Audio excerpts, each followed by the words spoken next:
Mi esposo se rió cuando su madre me llamó la indita ignorante. Pero él no sabía que yo usé mi inteligencia de India para ayudar a mi familia a construir un imperio. Mañana, compraremos su empresa y lo dejaré en la calle. El aire en el salón privado del club de golf Bosques era una entidad tangible, tan denso y frío como el mármol italiano bajo mis pies. Se adhería a la piel, cargado con el perfume caro de las mujeres y el aroma a whisky y autocomplacencia de los hombres. Afuera, el sol del atardecer se derramaba como miel dorada sobre los campos de golf, un paisaje tan perfecto y artificial como las sonrisas que me rodeaban. Aquí dentro, sin embargo, la única luz provenía de una araña de cristal que colgaba sobre la larga mesa de caoba como una constelación de diamantes helados, observando nuestro pequeño drama humano sin parpadear. Oficialmente, celebrábamos el 40º aniversario de bodas de mis suegros, Minerva y su esposo. Pero la realidad, como siempre en esta familia, era mucho más compleja. La fiesta era un escenario, una demostración de poder orquestada por mi marido, Claudio, para impresionar a un hombre, don Ramiro, un inversor legendario cuya firma, con un simple chasquido de dedos, podría catapultar la compañía de Claudio a la estratosfera o dejarla caer en el abismo. El resto de nosotros éramos meros actores de reparto. Y yo, como siempre, era la pieza más extraña del decorado. La esposa oaxaqueña. La anomalía silenciosa. La pieza de arte popular que Claudio había decidido colgar en la pared de su vida de lujo, una prueba viviente de su supuesta mente abierta y su gusto exótico. Claudio se sentaba a mi lado, pero un océano de distancia nos separaba. Su mano descansaba sobre mi muslo, un gesto posesivo para el público, pero su piel estaba fría, sus dedos inertes. Su risa, un sonido bien practicado para encantar a los socios y seducir a los inversores, resonaba en la mesa, pero sus ojos, dos esquirlas de acero gris, nunca se encontraban con los míos. Estaban fijos en su presa, don Ramiro. La conversación, como un río lento y lodoso, giraba en torno a la última y audaz adquisición de Claudio, un enorme terreno virgen en la Riviera Maya. Los socios asentían, sus rostros reflejando la admiración calculada que reservaban para el hombre que firmaba sus cheques. El verdadero desafío, por supuesto, dijo Claudio, inflando el pecho con aire prestado, es la logística. Traer mármol de Carrara y grifería alemana a esa zona es una pesadilla. Pero para construir lujo, se necesita lo mejor del mundo. Un impulso, una voz interior que había aprendido a silenciar a lo largo de 5 años de matrimonio, se apoderó de mí. Era la voz de la estratega, la arquitecta secreta que vivía dentro de mí. El problema no son los materiales, Claudio, dije. Mi voz era baja, pero cortó el murmullo de la mesa. Es el modelo.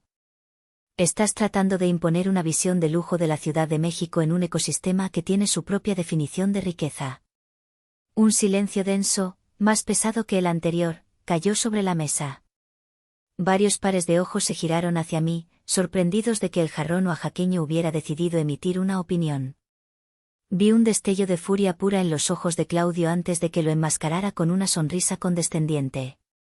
Continué, sintiendo que ya no había vuelta atrás. Estás ignorando a los proveedores locales. Hay comunidades de artesanos en la península que trabajan maderas sostenibles, como el chicozapote o el ciricote, que son más duraderas y hermosas que cualquier roble importado. Integrar su trabajo no solo triplicaría el valor percibido de tus acabados, sino que crearía una narrativa de autenticidad. Reducirías tu huella de carbono y tu dependencia de cadenas de suministro volátiles, un factor clave para el mercado de ultralujo ecológico al que un inversor tan visionario como don Ramiro seguramente presta atención.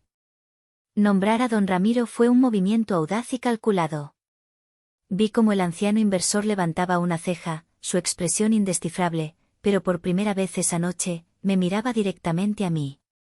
Pero fue mi suegra, Minerva, quien tomó la palabra, como siempre, para restaurar el orden natural de las cosas. Dejó su copa de vino con un tintineo deliberado, un sonido tan agudo como su sonrisa. «Ay, Xochitl, querida», arrulló, su voz goteando un veneno dulce y pegajoso. «¿Qué cosas tan complicadas dices? Es absolutamente adorable cómo intentas participar en las conversaciones de los mayores. Se giró hacia la esposa de uno de los socios, una mujer cuyo rostro era una máscara impasible de botox. ¿Por qué no mejor nos cuentas algo que realmente entiendas, corazón? Cuéntanos cómo tiñen esos hilos de colores tan vivos en tu pueblito. ¿Es verdad que todavía usan insectos aplastados? El insulto era una obra de arte de la crueldad, tan preciso, tan diseñado para recordarme mi lugar, que sentí el aire salir de mis pulmones en una exhalación silenciosa. Pero lo peor, como siempre, estaba por venir. Minerva se inclinó hacia su amiga, en un susurro teatral que resonó en el silencio como un grito. Pobrecita, dijo, negando con la cabeza con falsa compasión. A veces se le olvida que no es más que una indita ignorante. La frase quedó suspendida en el aire, fea, desnuda, su eco rebotando en los rostros impasibles de los invitados. Esperé. El tiempo se ralentizó. Mi corazón martilleaba contra mis costillas, un tambor de guerra solitario. Esperé a que Claudio dijera algo. Una palabra. Un gesto. Que defendiera a su esposa. Que mostrara una pizca de la lealtad que había jurado ante un altar. Y entonces lo oí. No fue una sonrisa discreta. No fue un carraspeo incómodo. Fue una carcajada. Una carcajada sonora, profunda y genuina que brotó del pecho de mi marido. Se echó hacia atrás en su silla, el cuerpo convulsionando de alegría, y golpeó la mesa con la palma de la mano. «¡Ay, mamá, eres terrible!», exclamó entre risas, como si Minerva acabara de contar el chiste más brillante del siglo. Se giró hacia don Ramiro, cuyos ojos se habían entrecerrado en dos astillas de hielo. «No le haga caso, Ramiro», dijo Claudio, todavía con una sonrisa estúpida en el rostro. «Es la pasión de la montaña. A veces intenta ser inteligente. Esa risa. Ese sonido. No fue el fin de mi amor por él, mi amor ya había muerto una muerte lenta y dolorosa. No, esa risa fue el fin de mi paciencia. Fue el fin de mi silencio. Fue la alegre y entusiasta traición que finalmente me dio permiso para convertirme en la mujer que siempre debía haber sido. Fue la confirmación final de que para él, yo no era una compañera, ni siquiera una persona con pensamientos y sentimientos válidos. Era un objeto, una broma, una indita ignorante, cuya humillación pública era un pequeño precio que él estaba dispuesto a pagar por una risa fácil en la mesa de los poderosos. Me quedé inmóvil, sintiendo como el calor de la vergüenza subía por mi cuello, pero debajo de la vergüenza, algo más frío y duro, como el acero forjado en el fuego, comenzaba a solidificarse en la boca de mi estómago. El amor, frágil y maltratado, finalmente se había desvanecido en el aire como un fantasma. Y en su lugar, en el silencio que dejó, algo nuevo y terriblemente peligroso comenzaba a crecer. Miré a mi esposo, que ahora volvía a su copa de vino, completamente ajeno a la devastación tectónica que acababa de causar en el paisaje de nuestras vidas. Y por primera vez, no lo vi con amor, ni con dolor, ni siquiera con odio. Lo vi como lo que era, un obstáculo en mi camino. Un problema que necesitaba ser resuelto. Definitivamente. El viaje de 40 minutos de regreso a nuestro penthouse en las lomas fue un estudio en silencio. Un silencio tan pesado y cargado de partículas no dichas que parecía tener su propia gravedad, aplastándome contra el asiento de cuero frío del Mercedes. Claudio conducía con una mano en el volante, la otra tamborileando un ritmo irritante sobre la consola central. Tarareaba una melodía de jazz, una de esas canciones pretenciosas que ponía para demostrar su sofisticación. Estaba eufórico. Completamente ajeno a la guerra civil que se libraba en el asiento del copiloto. Para él, la noche había sido un éxito rotundo. A pesar del extraño comportamiento de don Ramiro al final, Claudio estaba convencido de que lo había deslumbrado. «Creo que le caí bien», dijo en un momento, rompiendo el silencio. «Se hace el duro, pero sé que lo impresioné». No me miró al decirlo. No necesitaba mi validación. Solo necesitaba un espejo para su propia grandiosidad. Ese silencio opresivo se convirtió en un lienzo en blanco, y mi mente, como un proyector enloquecido, comenzó a mostrar las escenas eliminadas de mi matrimonio. Las pequeñas heridas, las traiciones sutiles, las humillaciones privadas que había ignorado, excusado y enterrado bajo capas de negación durante 5 largos años. La risa de esa noche no fue un acto aislado de crueldad, fue la culminación inevitable de 1000 cortes pequeños, la nota final en una sinfonía de desprecio. La primera película comenzó a proyectarse, en Technicolor dolorosamente vívido. Estábamos en nuestro primer año de casados. Mi familia había venido de visita desde Oaxaca. Mi madre, mi padre y Abelardo, todos apretados en nuestro minimalista y estéril apartamento de diseño. Mi madre, con sus manos amables y su sonrisa cálida, había traído regalos, mole negro casero, chapulines tostados y un hermoso huipil que había tardado meses en bordar para mí.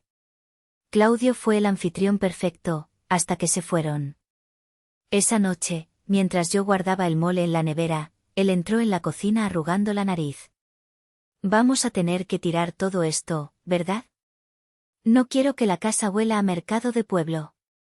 Luego vio el huipil sobre una silla. Lo tomó con 2 dedos, como si estuviera contaminado. Y esto, supongo que puedes usarlo para limpiar el polvo. No lo dijo con maldad. Lo dijo con la indiferencia casual de alguien que simplemente no puede concebir que algo que no cueste miles de dólares pueda tener valor. Esa noche lloré en silencio en el baño, y cuando salí, le dije que mi familia había sido un poco abrumadora y que entendía si se sentía incómodo. Me disculpé. Me disculpé por ser quien era. La escena cambió.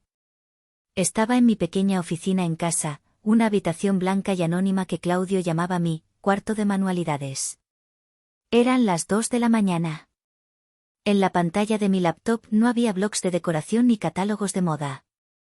Había un complejo modelo financiero en Excel, con proyecciones de flujo de caja a 10 años. Había mapas satelitales con rutas logísticas optimizadas para la exportación de nuestro mezcal artesanal premium a mercados emergentes en Asia. Había un plan de negocio detallado, de 150 páginas, para una cadena de hoteles boutique ecológicos que se integrarían con las comunidades locales, un concepto que yo había bautizado como lujo con raíces. Este era mi verdadero trabajo. Yo era la arquitecta secreta, el cerebro en la sombra detrás del crecimiento exponencial de Raíces de Oaxaca, el conglomerado que mi hermano Abelardo dirigía públicamente. Claudio entró una de esas noches, con los ojos nublados por el sueño, buscando un vaso de agua. Miró por encima de mi hombro mi pantalla llena de números y gráficos. «Todavía con tu tiendita online, mi amor», dijo con una risita condescendiente. «Eres tan trabajadora. Espero que al menos te dé para tus trapitos y esas cosas». No vio un imperio en construcción. Vio a una mujer aburrida jugando a ser empresaria. Y yo, tontamente, cobardemente, se lo permití. Mantuve mi mundo en secreto, diciéndome a mí misma que era para proteger a mi familia de la atención no deseada, pero en realidad, también era para proteger el frágil y gigantesco ego de mi marido.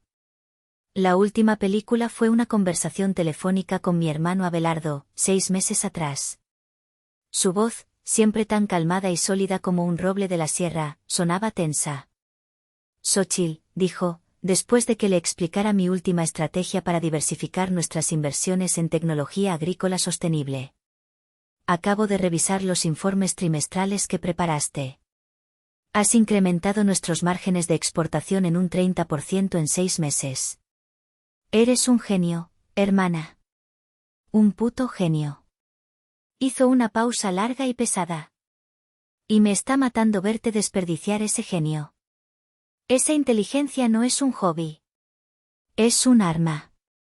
Y se la estás entregando, desactivada, a un hombre que ni siquiera sabe cómo usarla, y que probablemente le tiene miedo. Claudio no te valora. Solo se valora a sí mismo a través de ti. No lo conoces, Abelardo», lo defendí, mis palabras sonando huecas incluso para mí. Él me ama. Solo que, no entiende mi mundo. Abelardo suspiró al otro lado de la línea, un sonido cargado de frustración y tristeza. «No, hermana. El problema es que tú has olvidado que tu mundo es mucho más grande, mucho más rico y mucho más poderoso que el suyo». El Mercedes se deslizó en el silencio del estacionamiento subterráneo. El tarareo de Claudio cesó. Bueno, creo que a don Ramiro le caí bien, dijo, apagando el motor y rompiendo mi trance. Se giró hacia mí, finalmente notando el abismo de silencio que yo había creado. ¿Qué te pasa? ¿Sigues molesta por la broma de mi madre? Ay, Xochitl, por Dios, tienes que aprender a relajarte. Así es como juega la gente en este nivel. Es todo un juego. En ese momento, las películas en mi cabeza se detuvieron. Las piezas del rompecabezas, que habían estado flotando dolorosamente durante años, finalmente encajaron, formando una imagen clara, brillante y monstruosa. No era que él no me entendiera. Era que se negaba a hacerlo. Mi inteligencia no era algo que él no pudiera comprender, era algo que amenazaba su frágil superioridad. Mi herencia no era algo que le avergonzara, era una herramienta útil que usaba para mantenerme pequeña, para recordarme constantemente que yo le debía todo. El juego. Tenía razón. Todo era un juego.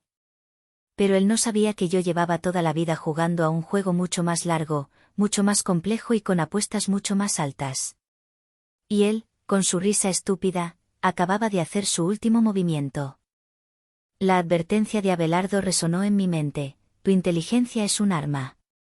Y por primera vez, sentí el peso frío, sólido y reconfortante de esa arma en mis manos.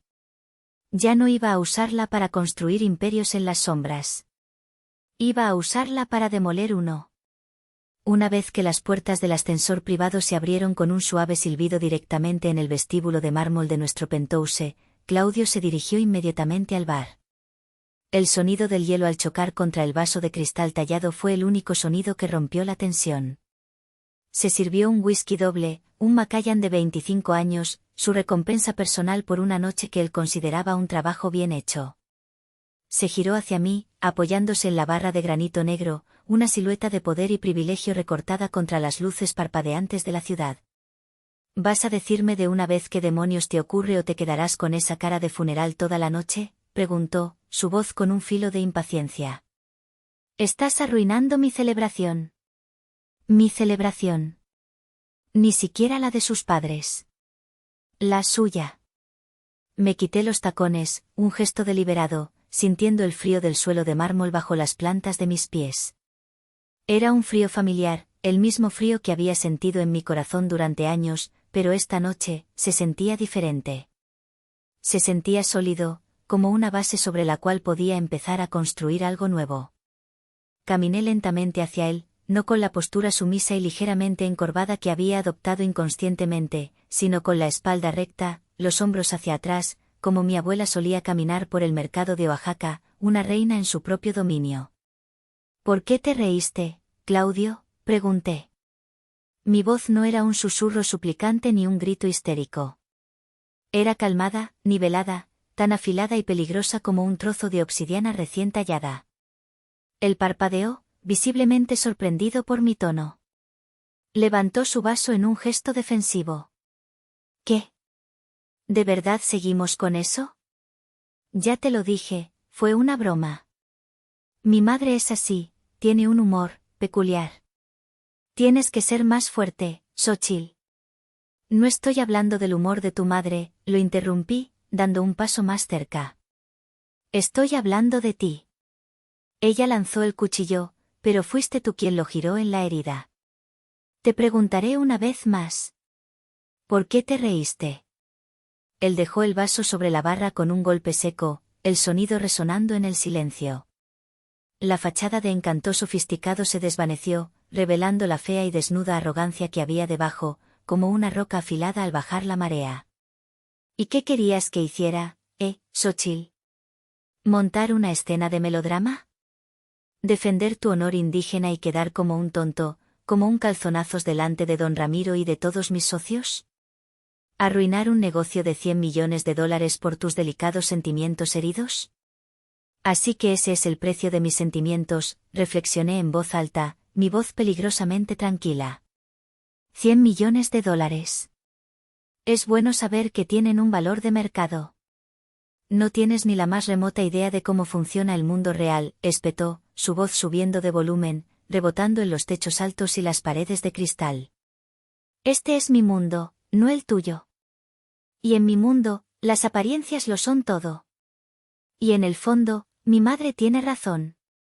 El aire se quedó inmóvil. Ahí estaba.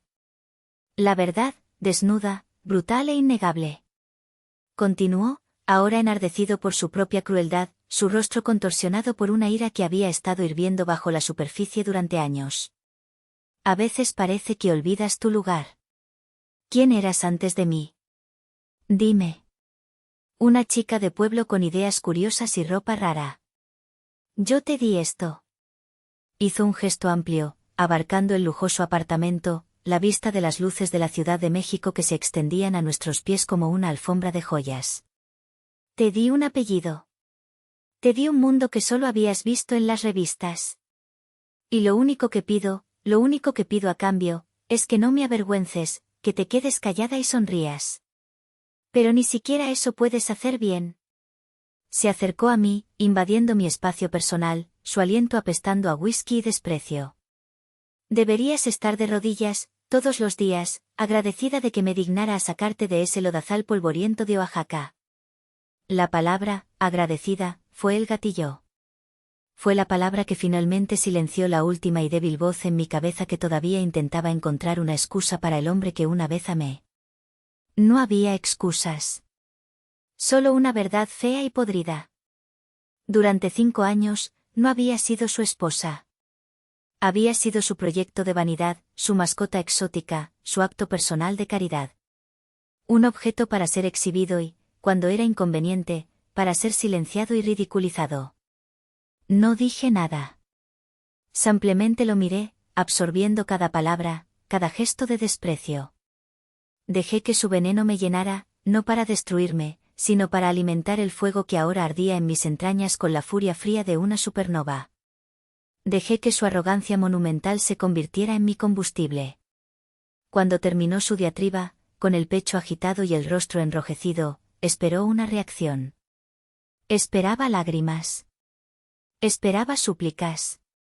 Esperaba que yo me rompiera en 1000 pedazos, como siempre lo hacía en privado. En lugar de eso, le di una pequeña y tranquila sonrisa. Una sonrisa que no llegó a mis ojos. Eran 2 pozos de oscuridad. Luego, sin decir una palabra más, me di la vuelta y caminé con paso firme hacia mi oficina. ¿A dónde vas? No he terminado contigo. Te estoy hablando, gritó a mi espalda, su voz teñida de una nueva incertidumbre. Mi calma lo desarmaba más que cualquier grito. Cerré la puerta de mi oficina y le puse el seguro.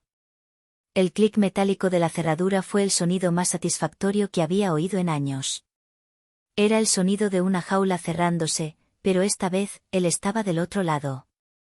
Me senté en la silla de mi escritorio, ignorando sus golpes furiosos en la puerta. Sus gritos se convirtieron en un ruido de fondo, irrelevante. Saqué mi teléfono de trabajo, un modelo sencillo y funcional que él nunca se había molestado en mirar. Busqué el contacto de mi hermano en la agenda encriptada. Mi pulgar se detuvo sobre el botón verde de llamar. No había vuelta atrás después de esto. Todo lo que había construido, o más bien, todo lo que había soportado, se convertiría en cenizas. Y de esas cenizas, yo renacería. Abrí el cajón de mi escritorio y saqué una pequeña bolsa de tela bordada. Contenía granos de café de la cooperativa de mi familia. Inhalé profundamente su aroma rico y terrenal. Era el olor de mi hogar. El olor de mi verdad. El olor de mi poder. Presioné el botón. Abelardo contestó al segundo tono, su voz somnolienta pero instantáneamente alerta. ¿Xóchitl? ¿Estás bien? Son las 2 de la mañana. Estoy mejor que nunca, hermano, dije, y me sorprendió la firmeza de mi propia voz. Sonaba como el acero. Activa el plan, flor de montaña. Estoy lista. Hubo un breve, tenso silencio en la línea, y luego, pude oír la sonrisa formándose en su voz. Una sonrisa feroz, protectora y orgullosa. Ya era hora, hermana. El imperio está listo para marchar. La llamada con Abelardo no fue una declaración de guerra, fue la orden de ejecución final en una guerra que ya se había planeado, financiado y ensayado hasta el último y más mínimo detalle. Flor de montaña, no era un plan improvisado nacido de la ira de una noche de humillación. Era una estrategia de contingencia corporativa, fría, brutal y exquisitamente compleja, que yo misma había diseñado hacía más de un año. La había presentado a la Junta de Raíces de Oaxaca, no como un acto de venganza personal, sino como una brillante maniobra defensiva, una forma de proteger nuestros crecientes intereses en el sector inmobiliario de lujo ante la agresiva y a menudo imprudente expansión de competidores como Desarrollos Urbanos Altavista. Pero en el fondo de mi corazón, sabía la verdad. Sabía que estaba forjando una espada, y que un día, podría tener que usarla. ¿Estás completamente segura, Xóchitl?, preguntó Abelardo, su tono cambiando instantáneamente del de un hermano preocupado al de un CEO calculador. Las consecuencias serán sísmicas e inmediatas. Una vez que pulsemos este botón, el mundo de Claudio, tal y como lo conoce, se desintegrará en menos de 24 horas. Completamente segura, respondí, mi mirada fija en un mapa enmarcado de las rutas comerciales zapotecas precolombinas que colgaba en mi pared. Él cree que el mundo es suyo, un tablero de juego para su diversión. Es hora de mostrarle que hay jugadores que ni siquiera sabía que existían, y que la dueña del tablero soy yo. En esa llamada de madrugada, repasamos los 3 movimientos de nuestra sinfonía de destrucción corporativa. No para planear, sino para confirmar que todas las piezas estaban en su lugar. El primer movimiento del concierto era el más sutil y elegante, el aislamiento. Nuestro equipo legal en Zúrich contactará a don Ramiro a las 7 de la mañana, hora local, explicó Abelardo, su voz un susurro eficiente. No le diremos que estamos detrás de esto. Simplemente, un grupo de inversores preocupados por la ética, le presentará un informe anónimo, pero exhaustivamente documentado. El informe, que tú misma preparaste hace 6 meses, demuestra con pruebas irrefutables que Claudio ha estado inflando el valor de sus activos en un 40% y ocultando deudas tóxicas en una red de empresas fantasma en paraísos fiscales. Don Ramiro es un hombre de números, no de lealtades ciegas. Se retirará del acuerdo antes de las 9 de la mañana de México. La genialidad de mi plan residía en mi profundo conocimiento de la debilidad fundamental de Claudio, su insaciable arrogancia. Construía rápido y barato, usando materiales de baja calidad, explotando lagunas legales y sobornando a inspectores, creando una deslumbrante ilusión de crecimiento rápido. Sus edificios eran como él, impresionantes y brillantes por fuera, pero huecos y podridos por dentro, construidos sobre cimientos de mentiras. Raíces de Oaxaca, por el contrario, se basaba en la filosofía opuesta. Nuestros hoteles boutique y residencias de lujo eran caros, sí, pero estaban construidos para durar generaciones, utilizando materiales sostenibles, pagando salarios justos y respetando la cultura local. Éramos la tortuga, metódica y fuerte, y él era la liebre arrogante y tramposa que estaba a punto de tropezar espectacularmente justo antes de la línea de meta. El segundo movimiento era el más brutal, el estrangulamiento financiero. En el instante en que don Ramiro se retire, el castillo de naipes de Claudio se tambaleará violentamente, continué yo, mi voz ahora llena de una energía fría y eléctrica que había mantenido dormida durante años. Es entonces cuando el banco ejecutará su deuda principal. ¿El banco?, dijo Abelardo, siguiéndome el juego, disfrutando del drama. ¿Te refieres al Banco Interamericano de Comercio, cuya cartera de deuda comercial hemos estado comprando discretamente durante los últimos 18 meses a través de 3 fondos de inversión diferentes con sede en las Islas Caimán y Luxemburgo? Ese mismo banco, confirmé, permitiéndome una sonrisa sombría. Claudio cree que le debe a una institución financiera venerable. En realidad, nos debe a nosotros.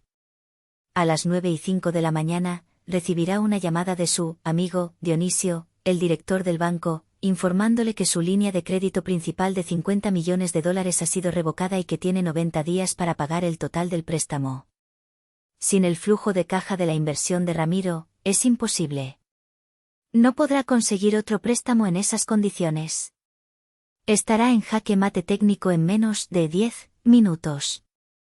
La inteligencia de India, que Claudio tanto despreciaba, era precisamente la que había detectado esta vulnerabilidad sistémica. yo había analizado sus informes anuales, había visto cómo estructuraba sus finanzas, cómo dependía peligrosamente de un solo inversor clave y una sola línea de crédito masiva. Había visto la catástrofe que se avecinaba mientras él solo veía los rascacielos y los yates en el horizonte. El tercer y último movimiento, la estocada final, era la oferta de adquisición hostil. Para el mediodía, concluyó Abelardo, cuando el pánico esté en su punto más álgido en su sala de juntas y los rumores de insolvencia se filtren a la prensa financiera, nuestros abogados presentarán la oferta. Compraremos la empresa por una fracción de su valor contable real, absorbiendo la deuda que nosotros mismos controlamos. Les ofreceremos centavos por cada dólar, pero será un salvavidas que no podrán rechazar. Será eso o la bancarrota total y el litigio durante años. Los accionistas, aterrorizados, lo obligarán a aceptar.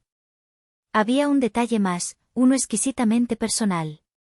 Abelardo, dije, mi voz bajando a un susurro casi inaudible. Asegúrate de que el comunicado de prensa y la cláusula principal del contrato incluyan una redacción específica. La adquisición está condicionada a la renuncia inmediata e incondicional del CEO actual, Claudio Vargas, citando, una pérdida total de confianza debido a graves faltas de ética profesional y personal. Mi hermano guardó silencio por un momento, un silencio cargado de respeto. Será un placer, hermana. Cada palabra será grabada en piedra. ¿Algo más, Su Majestad? Me permití una pequeña sonrisa, la primera sonrisa genuina en mucho tiempo. Sí. Dile al equipo legal que prepare los papeles de mi divorcio. Que citen la cláusula de moralidad del acuerdo prenupcial. Tenemos testigos y grabaciones de su abuso emocional. Y que soliciten una orden judicial para congelar todos sus activos personales de inmediato. Quiero que cuando llegue a casa esta noche, después de ser humillado y despedido, su tarjeta de crédito sea rechazada al intentar pagar el estacionamiento de su propio edificio. Colgué el teléfono. Los golpes en la puerta habían cesado hacía mucho. Probablemente Claudio se había quedado dormido en el sofá de diseño de 300.000 pesos, borracho y satisfecho de sí mismo. Miré por la ventana. La ciudad comenzaba a despertarse bajo un cielo teñido de naranja y púrpura. Para Claudio, era el comienzo de un día que creía que lo haría aún más rico, aún más poderoso. No tenía la más mínima idea de que, a pocos metros de distancia, en una oficina que él consideraba un cuarto de manualidades, su indita ignorante acababa de firmar su sentencia de muerte corporativa. El sol salía sobre los volcanes. Para mí, no era un nuevo día. Era el primer día de mi nuevo reinado. La mañana siguiente se desarrolló en una extraña y tensa calma, una quietud antinatural, como el aire quieto y pesado que precede a un huracán. Me desperté a las 5, antes de que el primer atisbo de luz gris se filtrara por los ventanales del penthouse. Era un hábito arraigado de mis años en Oaxaca, no por necesidad, sino por elección. Me daba un espacio de silencio para pensar, para ser yo misma antes de que el mundo de Claudio se despertara y exigiera que me pusiera mi disfraz de esposa trofeo. Mientras él roncaba suavemente en nuestra cama king size, un gigante ajeno a la tormenta que se estaba gestando en su propio hogar, yo me moví por el apartamento con el propósito silencioso y metódico de un general inspeccionando sus tropas antes de la batalla. La narrativa de nuestras mañanas siempre había sido la misma, una coreografía de servidumbre diseñada por él y perfeccionada por mí. Yo me levantaba primero, preparaba su café de grano etíope de origen único, molido al momento y extraído a la temperatura exacta de 92 grados Celsius. Exprimía a mano su jugo de naranjas de Valencia, porque las de máquina, según él, tenían un sabor metálico. Leía los titulares del Wall Street Journal y el Financial Times para poder tener un tema de conversación inteligente si él decidía honrarme con su atención durante el desayuno. Yo era la curadora invisible de su vida perfecta. Pero esa mañana, la narrativa cambió. La coreografía fue cancelada. Ignoré la reluciente máquina de espresso de $5.000 que ocupaba un lugar de honor en nuestra cocina. En su lugar, de la parte trasera de la despensa, saqué una pequeña y humilde cafetera de peltre y una bolsa de café Pluma Hidalgo de la cooperativa de mi familia. Era un café fuerte, oscuro, con notas de chocolate y chile, el mismo café que él una vez describió, después de probarlo en una de nuestras raras visitas a Oaxaca, como demasiado terroso, demasiado indígena. El aroma rico y profundo llenó la cocina, un acto de rebelión tan potente y silencioso como el crecimiento de una raíz bajo el cemento. Claudio se despertó a las 7, como un reloj suizo, y entró en la cocina, ya ladrando órdenes a su director financiero por el AirPod que parecía permanentemente pegado a su oreja. Sí, Fausto, asegúrate de que la presentación para don Ramiro esté impecable. Quiero gráficos, proyecciones en 3D, quiero que ese viejo zorro llore de alegría y nos arroje su dinero, decía, riendo con esa confianza suya que rozaba la demencia. Me hizo un gesto con la mano, un movimiento casual y displicente que significaba, mi café, ahora. Llené una de sus tazas de porcelana de Limoges con el café oaxaqueño. Lo tomó sin mirar, dio un sorbo mientras seguía hablando por teléfono y su rostro se contrajo en una mueca de asco. Apartó el teléfono. ¿Qué demonios es esto? Sabe a tierra. Es de mi casa, respondí, mi voz deliberadamente neutral, mis ojos fijos en mi tableta. Me miró fijamente, por primera vez esa mañana. Sus ojos se entrecerraron. ¿Estás tratando de probar un punto, Xochitl? Porque no es un buen momento para tus pequeños dramas pasivo-agresivos. Solo estoy empezando mi día, dije, dándole la espalda para revisar un correo electrónico. Mientras él se duchaba y se vestía, la primera fase del plan se puso en marcha. A las 7:05 de la mañana, hora de México, recibí una notificación encriptada de Abelardo en mi tableta. Un simple pulgar hacia arriba. El informe ha sido entregado discretamente en la suite del hotel de don Ramiro en Zúrich. Me vestí con un cuidado casi ceremonial. No elegí uno de los vestidos de diseñador, caros pero sin forma, que Claudio prefería para mí, esos que me convertían en una silueta anónima y elegante, un accesorio más de su éxito. Elegí un huipil de gala modernizado, una creación de la línea de alta costura de Raíces de Oaxaca, que yo misma había ayudado a diseñar. Estaba hecho de la más fina seda negra, pero los bordados eran un despliegue espectacular de poder y tradición, intrincados patrones geométricos en hilos de oro y plata, una tradición zapoteca de siglos de antigüedad reinventada como una armadura. Me recogí el pelo en una trenza gruesa y apretada que caía sobre mi hombro. Y me puse unos pendientes de filigrana de oro, reliquias de mi abuela, que tintineaban suavemente con cada movimiento. Cuando me miré en el espejo de cuerpo entero, no vi a la esposa de Claudio Vargas. Vi a Xochitl, hija de la tierra de las nubes. Vi a la heredera de un legado, a la arquitecta de un imperio. Y vi a una mujer a punto de ir a la guerra. Claudio salió del vestidor, impecable en su traje italiano de 100.000 pesos, oliendo a poder y a dinero viejo que no era suyo. Se detuvo en seco cuando me vio. Su mirada recorrió mi atuendo con desdén. ¿Qué llevas puesto? ¿Tenemos una fiesta folclórica hoy en la oficina y no me enteré? Tengo mis propias reuniones, respondí, sin apartar la mirada de mi reflejo. Él resopló, un sonido de pura irritación. Lo que sea. Solo no salgas del penthouse así. La gente podría pensar que te contraté para el servicio de limpieza. Soporté el insulto. Lo guardé. Era el último que le permitiría. Sería el combustible final para el fuego que estaba a punto de consumir su mundo. A las 8:30 de la mañana, mientras él desayunaba su pan francés con mermelada de higos, yo no le preparé nada, se lo tuvo que hacer él mismo, torpemente, llegó la segunda notificación de Abelardo. Ramiro ha cancelado la reunión. Se retira oficialmente del acuerdo. Cita, preocupaciones sobre la debida diligencia. Vi a Claudio revisar su teléfono. Su rostro pasó de la confianza suprema a la confusión, y luego a una ira volcánica. Maldita sea. Canceló. ¿Puedes creerlo? Ese viejo cobarde. Después de meses de negociaciones. Empezó a pasearse por la sala como un animal enjaulado, gritándole a su asistente por teléfono, exigiéndole que volviera a concertar la cita. Yo permanecí sentada en la inmensa mesa del comedor, bebiendo tranquilamente mi café oaxaqueño, observando el primer ladrillo de su imperio desmoronarse en tiempo real. Él me miró, buscando simpatía o, más probablemente, un objetivo para su ira. ¿Y tú qué? ¿No vas a decir nada? Te quedas ahí sentada como una estatua de piedra. Levanté la vista de mi tableta. En la pantalla, un gráfico en tiempo real mostraba el pánico inicial en los mercados de bonos relacionados con su empresa. Estoy trabajando, dije con una calma que lo enfureció aún más. Él agarró su maletín de piel de cocodrilo. Tengo que ir a la oficina a apagar este maldito fuego. Tú, solo, quédate aquí y no hagas nada estúpido, ¿quieres? Salió del apartamento dando un portazo. Lo vi irse, un hombre corriendo ciegamente hacia un incendio sin saber que la mujer que dejó atrás sostenía el bidón de gasolina y las cerillas. La calma antes de la tormenta había terminado. Era hora de desatar el huracán.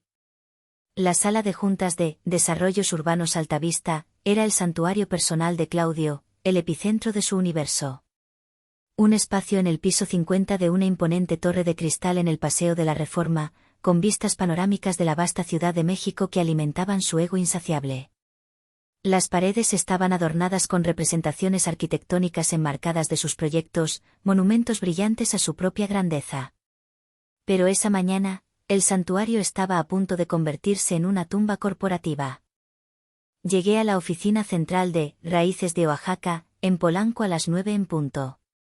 A diferencia de la opulencia fría de la oficina de Claudio, la nuestra era un espacio moderno, vibrante y cálido, lleno de luz natural, arte oaxaqueño contemporáneo y tecnología de punta. En una pantalla gigante que ocupaba toda una pared, teníamos una transmisión en vivo de los datos del mercado, noticias financieras y varias ventanas de comunicación encriptada con nuestro equipo legal y financiero.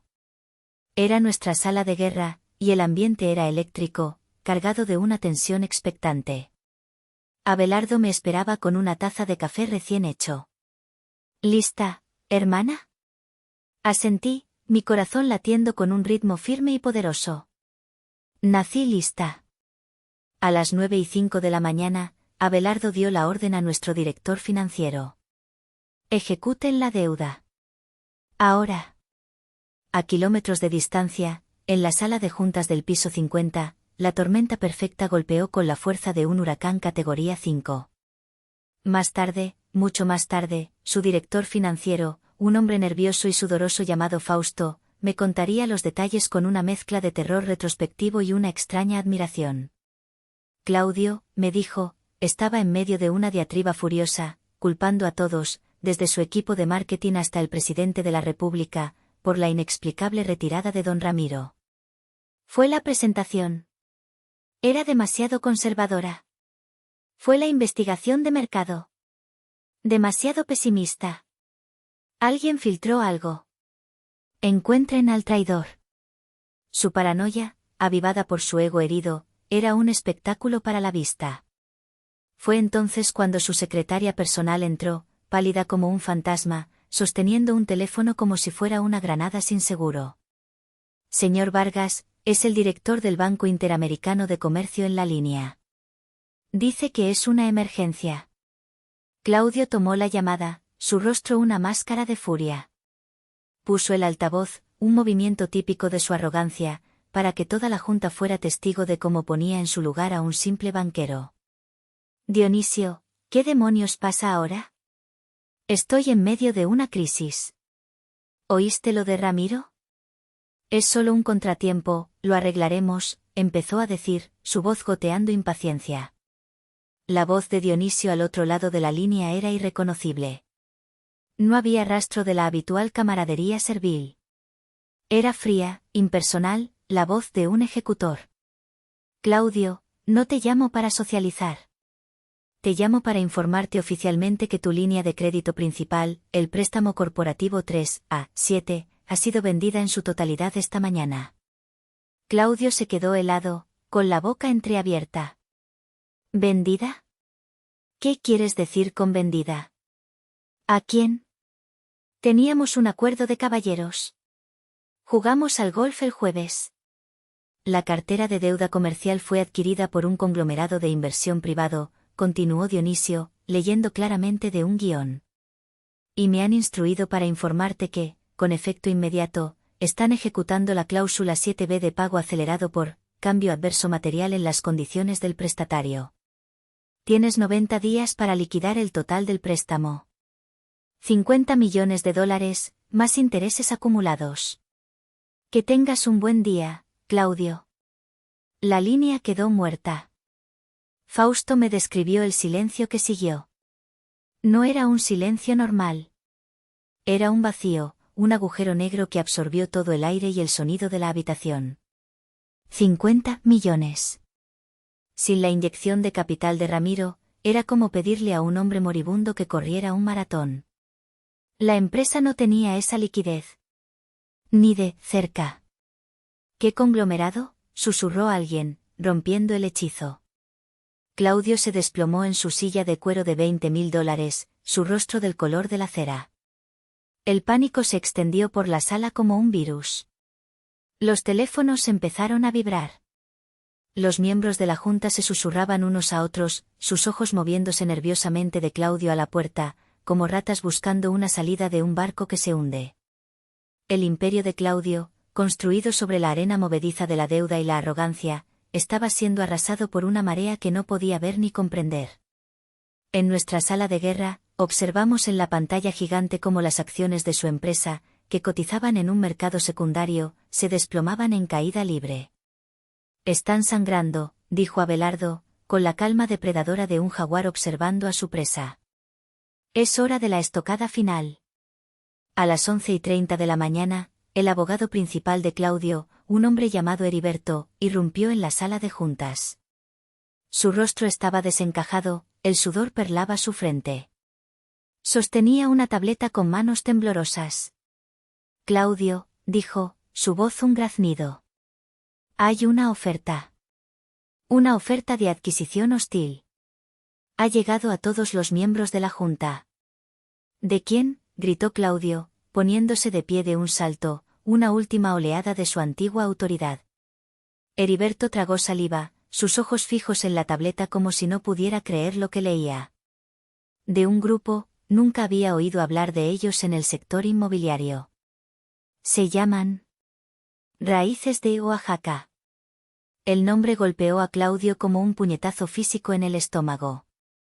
Se giró lentamente, sus ojos desenfocados buscando los míos a través de una distancia imaginaria, como si de alguna manera pudiera sentir mi presencia detrás de la catástrofe. La confusión en su rostro era un espectáculo digno de contemplar. Oaxaca, susurró, la palabra sonando absurda en sus labios. Era imposible. No podía conectar el nombre de mi pueblito con la sofisticada operación financiera que lo estaba destruyendo. Para él, Oaxaca era un lugar de artesanías coloridas y gente sencilla. No era un poder corporativo capaz de derribarlo. La oferta es insultante, continuó Heriberto, su voz temblorosa de indignación. Están ofreciendo comprar toda la empresa, incluyendo la deuda que ahora controlan, por una fracción de su valor contable. Es un robo a mano armada. Pues recházala. Diles que se vayan al diablo, ladró Claudio. No podemos, dijo Fausto, el director financiero, su voz apenas un susurro de derrota. Acabo de hablar con los otros accionistas. Están aterrorizados. Si no aceptamos, vamos a la bancarrota total. La oferta, por mala que sea, es la única manera de que recuperen algo. Cualquier cosa. Si esto se va a votación, perderás, Claudio. Te obligarán a vender. La trampa se había cerrado. No había escapatoria. O aceptaba la humillación de la venta, o se enfrentaba a la aniquilación total y al escarnio público. Fue entonces, en el punto más bajo de su desesperación, cuando la puerta de la sala de juntas se abrió de nuevo, suavemente. Mi hermano Abelardo entró, vestido con un traje de lino crudo, impecable y sereno. Detrás de él, un equipo de abogados con rostros impasibles. Claudio lo miró, sus ojos inyectados en sangre. ¿Qué diablos haces tú aquí? Este es un edificio privado. Seguridad. Saquen a este indio de mi oficina. Abelardo lo ignoró por completo, como se ignora a un niño que tiene una rabieta. Se dirigió a la junta con una voz calmada y resonante. Buenos días, señores. Soy Abelardo. Represento a Raíces de Oaxaca. Entiendo que están considerando nuestra generosa oferta. Hizo una pausa, saboreando el momento, dejando que la ironía flotara en el aire. Pero no estoy aquí para negociar. Estoy aquí para presentarles a la verdadera arquitecta de esta transición. La nueva presidenta del Consejo de Administración.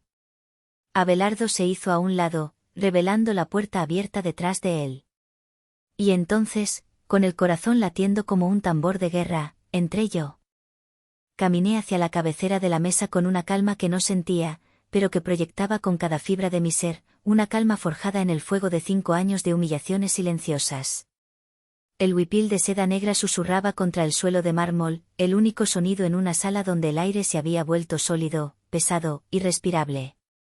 Los rostros de los miembros de la Junta, hombres que me habían visto en cócteles y cenas como una sombra silenciosa y sonriente al lado de Claudio, ahora me miraban con una mezcla de shock, confusión y un incipiente pánico. Eran como los cortesanos de un rey depuesto, sin saber a quién debían jurar lealtad ahora. Me detuve en la cabecera de la mesa, en la silla de cuero italiano que siempre había sido el trono de Claudio. Mis ojos se encontraron con los suyos. El hombre que se había reído de mí, que me había llamado ignorante, que me había dicho que debería estar agradecida, ahora me miraba desde el otro extremo de la mesa como si estuviera viendo a un fantasma, a una aparición surgida de sus peores pesadillas. Su boca estaba entreabierta, su rostro, normalmente bronceado y seguro, era una máscara de cera de incredulidad.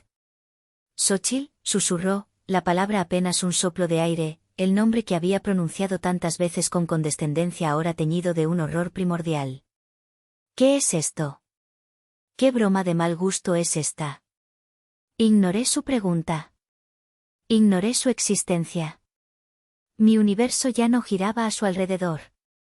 Me dirigí a los hombres y mujeres sentados a la mesa, mi voz clara y firme, sin rastro del acento oaxaqueño que tanto me había esforzado en ocultar y que ahora reclamaba con un orgullo feroz. «Buenos días a todos», comencé, mi mirada recorriendo cada rostro. Para aquellos que no me conocen, mi nombre es Xóchitl. Soy la cofundadora y jefa de estrategia de Raíces de Oaxaca. Y a partir de este momento, soy la nueva presidenta del Consejo de Administración de esta compañía. Un murmullo de incredulidad recorrió la sala. Minerva, mi suegra, que también era miembro honorario de la Junta gracias a una donación inicial de su familia, se puso de pie de un salto, su rostro una máscara de furia y desprecio. «Tú. Esto es ridículo. No eres más que una arribista. Una trepadora. Claudio, haz algo. Pon a esta mujer en su lugar». Claudio no podía hacer nada. Estaba paralizado, su mente tratando de procesar una realidad que simplemente no encajaba en su visión del mundo. La Indita no podía estar aquí. No podía ser la dueña de todo. Mi inteligencia de India, continué, mirando directamente a Minerva, usando sus propias palabras como un arma afilada, me dice que esta empresa tiene un grave problema de gestión, una cultura tóxica de arrogancia y una alarmante falta de ética. Mi mirada se desplazó de un rostro asustado a otro. Mi primera orden como presidenta es iniciar una auditoría forense completa e independiente de todas las actividades financieras y operativas del ex-CEO, Claudio Vargas, durante los últimos 5 años. Buscaremos fraude, malversación de fondos, sobornos, y cualquier otra irregularidad. Quiero que sepan que no dejaremos piedra sin remover. El pánico en la sala se hizo palpable. Varios de los hombres presentes habían sido cómplices silenciosos o activos de los negocios turbios de Claudio. Ahora, el barco no solo se hundía, sino que el nuevo capitán estaba decidido a encontrar a todos los que habían ayudado a hacer los agujeros. «Esto no es legal», balbuceó Claudio, su voz un hilo. «Oh, es perfectamente legal, Claudio», intervino Abelardo con una sonrisa gélida, mientras su equipo distribuía una carpeta a cada miembro de la Junta. «Hemos adquirido el control mayoritario de la deuda y, como podrán ver en esos documentos, tenemos el apoyo mayoritario de los accionistas para esta transición. Tienen 2 opciones: cooperar plenamente con la nueva dirección y quizás salvar algo de su pellejo, o hundirse con el barco que su capitán tan brillantemente ha dirigido hacia el iceberg. Me volví hacia Claudio, permitiéndome finalmente mirarlo a los ojos con todo el peso de mi nueva autoridad. Estás despedido, Claudio. Con causa justificada. Recoge tus efectos personales de tu oficina.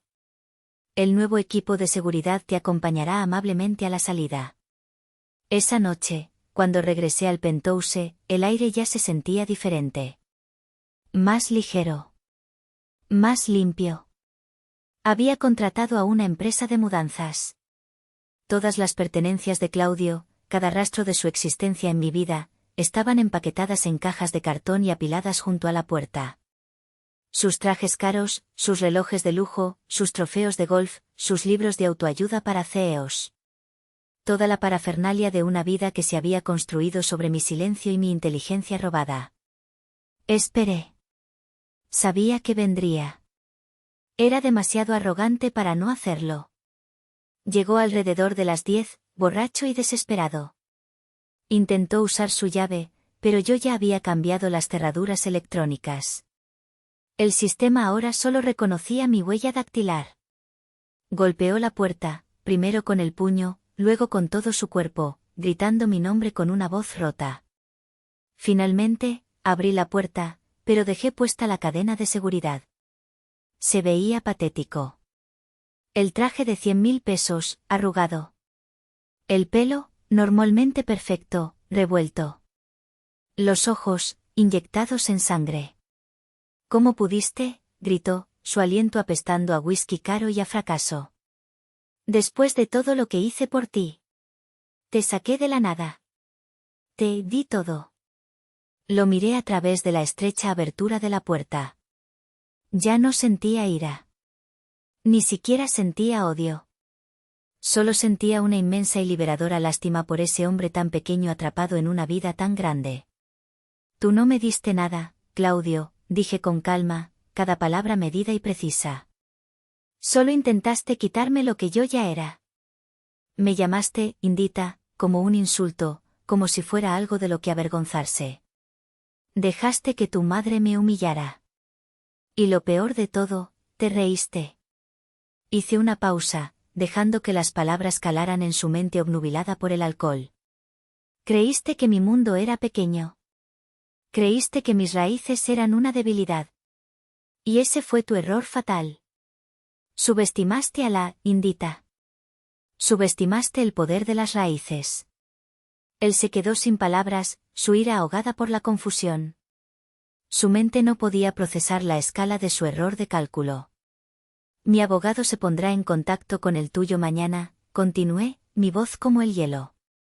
El acuerdo prenupcial que me obligaste a firmar es muy claro sobre la cláusula de moralidad. Y tengo un vídeo de alta definición de la cena de aniversario de tus padres, con audio perfecto. Además de los resultados preliminares de la auditoría, claro. No recibirás ni un solo peso de mí. Es más, probablemente me deberás dinero cuando todo esto termine. Se aferró a la puerta, sus nudillos blancos. Xochitl, por favor, no puedes hacerme esto. Yo te amaba. La mentira era tan descarada, tan desesperada, que casi me reí. Pero en lugar de eso, le di la última lección de su vida. No, Claudio. No me amabas. Amabas la idea de mí. Amabas la idea de ser el hombre cosmopolita que rescató a la chica de pueblo. Pero nunca te tomaste el tiempo de conocerla. Nunca te interesó. Me acerqué a la puerta, mi rostro a centímetros del suyo a través de la cadena. Resulta que esa, Indita, acaba de comprar tu mundo. Ahora, sal de mi casa. Cerré la puerta en su cara, el sonido del cerrojo encajando en su lugar fue definitivo, como el punto final de un largo y doloroso libro. Escuché sus maldiciones, un último golpe impotente, y luego, el silencio mientras finalmente se rendía y se iba, sus pasos arrastrándose por el pasillo. Me quedé sola en el inmenso y silencioso apartamento. Caminé hacia el gran ventanal y miré las luces de la ciudad que se extendían hasta el horizonte. Durante años, había mirado esta vista y me había sentido pequeña, una intrusa en un mundo que no era el mío. Pero esa noche, era diferente. La ciudad no me intimidaba. Era solo un paisaje, un tablero de juego. El verdadero poder no estaba ahí fuera, en las torres de cristal y las cuentas bancarias. Estaba aquí dentro. En mi mente. En mi historia. En mis raíces. Tomé mi teléfono y marqué el número de mi madre. Cuando contestó, con su voz cálida y somnolienta, le hablé en zapoteco. Le conté que la extrañaba, que pronto iría a casa. Le hablé de las flores en su jardín y del sabor del chocolate de agua que ella preparaba con tanta paciencia.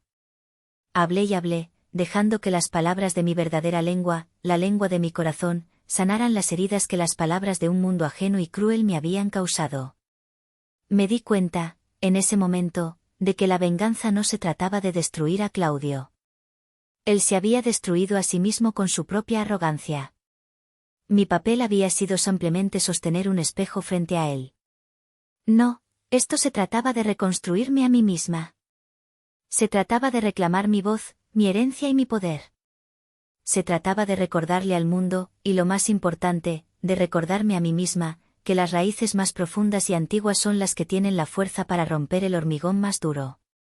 Mientras miraba la ciudad, mi ciudad ahora, una pregunta final se formó en mi mente, una pregunta que no era para mí, sino para todos los que escucharían mi historia y se verían reflejados en mi dolor y en mi triunfo. ¿Usar el poder para destruir a quien te humilló te convierte en ellos, o simplemente es justicia?